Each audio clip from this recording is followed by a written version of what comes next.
दुनिया की कुछ ऐसी घटनाएं जिन्हें इतिहास के सबसे अजीब और अनोखे इवेंट्स में से एक माना जाता है, जिन्हें जानकर आप भी हैरान हो जाओगे।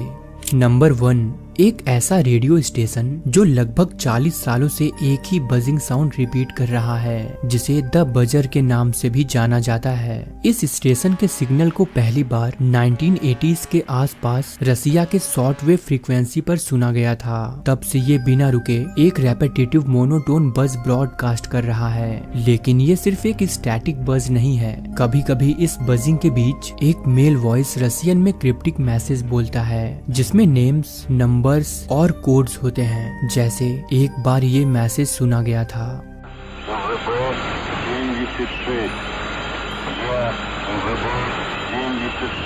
इसके पर्पस को लेकर कई थ्योरीज हैं। कुछ लोग मानते हैं कि ये एक डेड मैन स्विच है जो रसिया के न्यूक्लियर डिफेंस सिस्टम का पार्ट हो सकता है। लेकिन इस रेडियो स्टेशन की सबसे हैरान करने वाली बात यह है कि कभी कभी बजिंग साउंड के बैकग्राउंड में फुटस्टेप्स, डोर्स क्रीकिंग और मेटालिक नॉइज सुनी जाती है, जैसे कोई वहाँ प्रेजेंट हो और एक्टिविटी मॉनिटर कर रहा हो। ये बजिंग आज भी ब्रॉडकास्ट हो रही है, लेकिन इसका सोर्स अभी भी एक मिस्ट्री है। नंबर 2, फ्रेडरिक वैलेंटिच एक 20 साल के ऑस्ट्रेलियन पायलट थे जो 21 अक्टूबर 1978 को अपने सेसना प्लेन में मेलबर्न से किंग आइलैंड की तरफ उड़ान भर रहे थे। ये एक रूटीन फ्लाइट थी, लेकिन वो इस बात से बिल्कुल अनजान थे कि ये सफर उनकी जिंदगी का आखिरी सफर होने वाला है। फ्लाइट के दौरान फ्रेडरिक ने एयर ट्रैफिक कंट्रोल को इन्फॉर्म किया कि एक अनआइडेंटिफाइड फ्लाइंग ऑब्जेक्ट उनके प्लेन के ऊपर मंडरा रहा है। उन्होंने बताया कि ये ऑब्जेक्ट उनके फ्लाइट के आसपास काफी अनयूजुअल मूवमेंट कर रहा था। फ्रेडरिक ने डिस्क्राइब किया कि ऑब्जेक्ट मेटल लाइक था और उसमें ग्रीन लाइट्स थी। थोड़ी देर बाद फ्रेडरिक की आवाज एटीसी के साथ काफी डिस्टर्ब हो गई। उनके लास्ट रिकॉर्डेड वर्ड थे, it's hovering and it's not an aircraft. इसके बाद तुरंत कम्युनिकेशन ब्रेक हो गया और फ्रेडरिक और उनका प्लेन हमेशा के लिए गायब हो गए। उन्हें ढूंढने के लिए कई सर्च ऑपरेशन चलाए गए, लेकिन ना ही कभी फ्रेडरिक का पता चला और ना ही उनके प्लेन का कुछ मलबा मिला। ये इंसिडेंट तब से एक बड़ी मिस्ट्री बनी हुई है। कई लोग इसे यूएफओ अबडक्शन से जोड़कर देखते हैं, जबकि कुछ लोग का कहना है कि ये सिर्फ एक एक्सीडेंट था। नंबर 3, 1922 में जर्मनी के बवेरिया में एक ऐसी हॉरिफाइंग घटना हुई जो आज 100 साल बाद भी लोगों के दिल और दिमाग में डर और क्यूरियोसिटी जगाती है। असल में बवेरिया के एक छोटे से गांव में हिंटर कैफेक नाम का एक फार्म था, जहां 6 लोग रहते थे, जिसमें 5 फैमिली मेंबर्स और एक उनकी मेड थी। लेकिन एक दिन 4 अप्रैल 1922 को जब उनके नेबर्स उस फार्म पर गए तो उन्हें वहां उन 6 लोगों की डेड बॉडीज मिली जो काफी ब्रूटल कंडीशन में थी। उन 6 लोगों का मर्डर कर दिया गया था। अजीब बात यह थी कि मर्डर के कुछ दिन पहले फैमिली ने अपने आसपास कुछ अजीब चीजों को रिपोर्ट किया था, जैसे कोर्टयार्ड में एक पैर का निशान जो घर के अंदर जा रहा था लेकिन वापस नहीं आया। साथ ही उस फैमिली के हेड एंड्रेस ग्रूबर को लगता था कि घर के अंदर कोई और भी है, लेकिन उन्होंने इस बात को नजरअंदाज कर दिया। जब इस केस की इन्वेस्टिगेशन हुई तो कुछ और शॉकिंग चीजें सामने आई। पता चला कि किलर ने फैमिली को मारने के बाद उनके घर में कुछ दिन गुजारे और उनका खाना भी खाया। साथ ही उसने फार्म का काम तक किया था।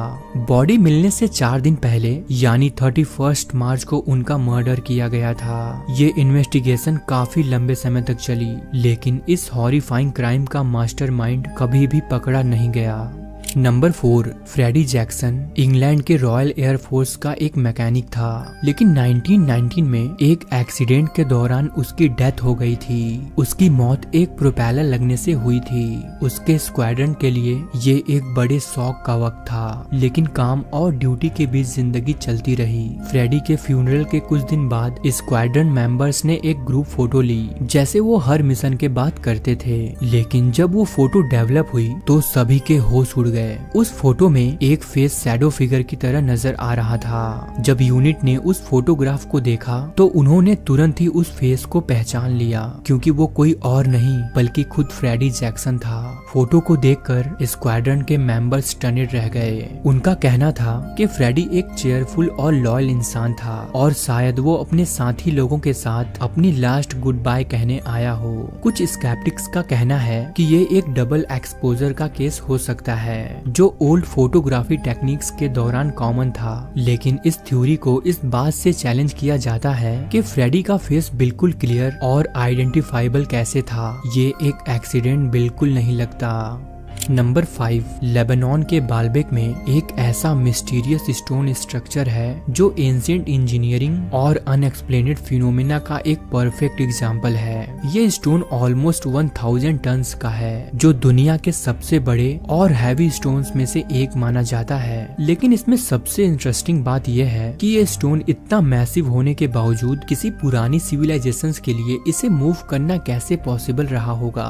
आज भी ये सवाल उठता है कि कैसे एक एंशिएंट सिविलाइजेशन इतने हैवी स्टोन को अपने टाइम में मूव कर सकती थी, और आखिर इस स्टोन का पर्पस क्या था। कुछ हिस्टोरियंस और आर्कियोलॉजिस्ट का मानना है कि ये स्टोन किसी हिडन सीक्रेट को छुपाने के लिए रखा गया होगा, यानी स्टोन के नीचे कोई ऐसा राज छुपा हो सकता है जिससे अभी तक हम अनजान हैं। साथ ही कुछ एक्सपर्ट्स का कहना है कि इस स्टोन का यूज या प्लेसमेंट कोई रिलीजियस, कल्चरल या एस्ट्रोनॉमिकल पर्पस के लिए किया जाता होगा। नंबर 6, 1974 में एक ग्रुप ऑफ ट्रैवलर्स ब्राजील के एक छोटे से विलेज होवरवर्डी पहुंचे। जब वो वहां गए तो उन्होंने देखा कि पूरा गांव खाली था, सारी जगह शांत थी। उस गांव में लगभग 600 लोग रहते थे जिनका अब कुछ पता नहीं था। वहां की सारी चीजें वैसे की वैसी थी जैसे लोग छोड़ गए थे। खाने का सामान स्टोव पर रखा था, घर खुले थे और स्कूल में बुक्स डेस्क पर रखी थी, लेकिन वहाँ एक भी इंसान नहीं था। सबसे अजीब बात यह थी कि स्कूल के ब्लैक बोर्ड पर एक मैसेज लिखा था, देयर इज नो सैल्वेशन, यानी कोई मोक्ष नहीं है। ये मैसेज इस इंसिडेंट को और भी ज्यादा क्रीपी बना रहा था। इस डिसअपीयरेंस के पीछे कई थ्योरीज हैं, जिनमें से कुछ सुपर नेचुरल एलिमेंट्स पर बेस्ड हैं। वहीं एक प्रैक्टिकल एक्सप्लेनेशन ये है कि गांव के लोग किसी पॉलिटिकल या सोशल डेंजर की वजह से भाग गए होंगे, लेकिन ये एक्सप्लेन नहीं किया जा सका कि उन्होंने अपना सारा सामान वहाँ क्यों छोड़ दिया, और आज तक उनका कोई भी क्लू क्यों नहीं मिला। नंबर 7, इंग्लैंड के एक छोटे से टाउन टैडवर्थ में एक ऐसी अजीब और पैरानॉर्मल घटना शुरू हुई जो आज तक एक मिस्ट्री बनी हुई है। बात है 1661 की, जब टैडवर्थ टाउन के एक लोकल मजिस्ट्रेट जॉन मॉम्पेसन ने एक ड्रमर सैमुअल मार्शल पर इलीगल बैगिंग और शोर मचाने का इल्जाम लगाया। जॉन मॉम्पेसन ने मार्शल का ड्रम जब्त कर लिया और अपने घर ले गए, लेकिन वही ड्रम उनके घर में एक ऐसी मिस्ट्री का सोर्स बन गया जो सभी के समझ से परे था। इसके बाद उनके घर में रात के अंधेरे में लाउड ड्रमिंग की आवाज आने लगी। ऐसा लगता जैसे ये आवाज वॉल्स और सीलिंग्स के अंदर से आ रही हो। साथ ही घर के फर्नीचर खुद ब खुद मूव करते और अनएक्सप्लेनेड फुट स्टेप सुनी जाती। इन घटनाओं से मॉम्पेसन और उनकी फैमिली काफी डर गई थी। लोग ये मानने लगे कि ये सैमुअल मार्शल का रिवेंज है। उस वक्त ये इंसिडेंट इतना फेमस हो गया कि फिलोसोफर जोसेफ ग्लानविल ने इसे अपनी किताब में मेंशन किया, जिसे आज द घोस्टली ड्रमर ऑफ टैडवर्थ के नाम से जाना जाता है। दोस्तों, उम्मीद करते हैं कि आपको हमारी ये वीडियो पसंद आई हो। अगर वीडियो अच्छी लगी तो वीडियो को लाइक और चैनल को सब्सक्राइब करना ना भूलें। मिलते हैं नेक्स्ट वीडियो में। धन्यवाद।